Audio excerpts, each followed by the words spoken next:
até hoje não teve nenhum provedor que eu fui e que eu fiz essa pergunta e eu tive uma resposta efetiva, tá?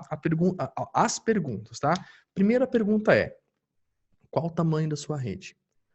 Qual o tamanho da sua rede? Vocês precisam saber o tamanho da rede de vocês. Não interessa se vocês têm 5.000 clientes, 1.000 clientes ou 30.000 clientes.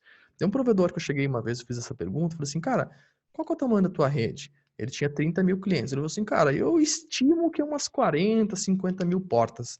E sabe o que a gente descobriu? Ele tinha quase 80.000 portas e 30.000 clientes na base. Um provedor que tem 80.000 portas para botar cliente e tem somente 30.000 clientes na base, isso quer dizer o quê? Quer dizer que ele é muito bom em construir, mas ele é muito ruim em vender, tá? Então, depois que ele descobriu que ele tinha tanta porta, ele falou assim, não, peraí, então por que eu estou construindo mais porta? Se eu tenho tanta porta? Se eu continuar construindo mais porta e não conseguir vender o tanto de porta, o que vai acontecer? Eu vou perder dinheiro. Não adianta eu construir e não conseguir nivelar o crescimento da minha empresa, tá? Então, essa é uma pergunta que eu faço e pouquíssimas pessoas têm a capacidade de me responder.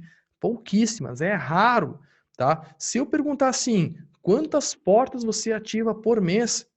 É mais raro ainda, né? Porque tipo assim, ah, não, mas eu no começo do ano eu fiz tantas mil portas. Aí o que acontece? Se não tem uma organização para ir construindo, e certificando, e construindo, a equipe de vendas não sabe onde vai estar construindo, ela não vai saber quando que vai estar pronto. Então isso é um problema muito sério. O segundo ponto que é muito sério é o seguinte: ninguém monitora as redes de uma maneira efetiva, tá? Não monitora. E eu já passei por esse problema. Quando eu comecei a trabalhar com FTTH, eu imaginava assim, cara, fibra ótica é perfeita, fibra ótica não dá problema. Então, se eu ativar o cliente com nível de sinal X, não tem problema nenhum. Tanto é que construir a rede para 512 por porta. Eu botava no EPON, eu construí uma rede no EPON para 256 por porta. Eu ia lá na OLT, fazia uma configuração para conseguir provisionar 214 ONUs. O fabricante ajudava a gente a fazer isso em 2011.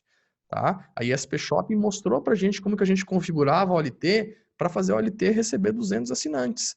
Tá? No EPON, no EPON. O que aconteceu? Eu pensava assim, não, o nível de sinal, sensibilidade é menos 27, menos 28. Daí eu comecei a fazer testes de bancada. Eu vi que no teste de bancada eu conseguia ativar o cliente com menos 30.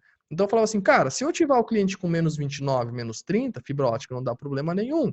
Então, eu posso botar 512 clientes numa porta só, ele era caro pra caramba, e a gente fazia o possível para dividir o LT. O que começou a acontecer? Depois de ativar a internet no cliente, ela não fica perfeita para sempre. Principalmente se foi feita alguma coisa errada, se tem uma contorção no cabo, se o cliente mexe na ONU e assim por diante. Então, eu comecei a descobrir depois que comecei a ativar a internet na casa dos clientes, que aquele nível de sinal que eu ativava, ele não era eterno. Ele começava a mudar. Então, o que acontece? Na maioria dos provedores que eu vou, eu falo assim, você monitora a sua rede? Sim, eu monitoro a minha rede. Deixa eu ver. Aí ele me mostra um LUD.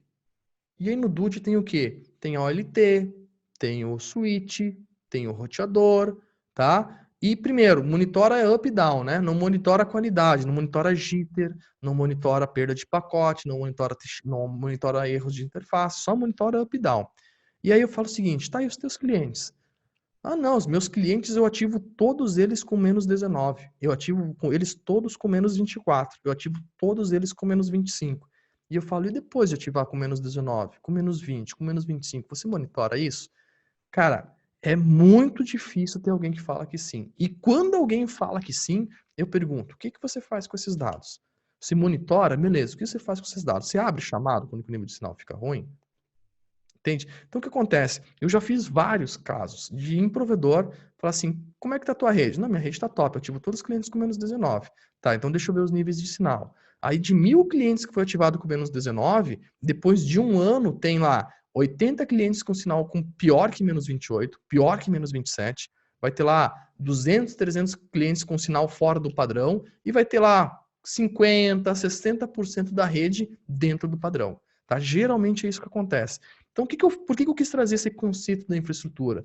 Porque não adianta a gente prometer mundos e fundos para o nosso cliente se a nossa rede não está preparada para garantir essa experiência para o cliente, tá?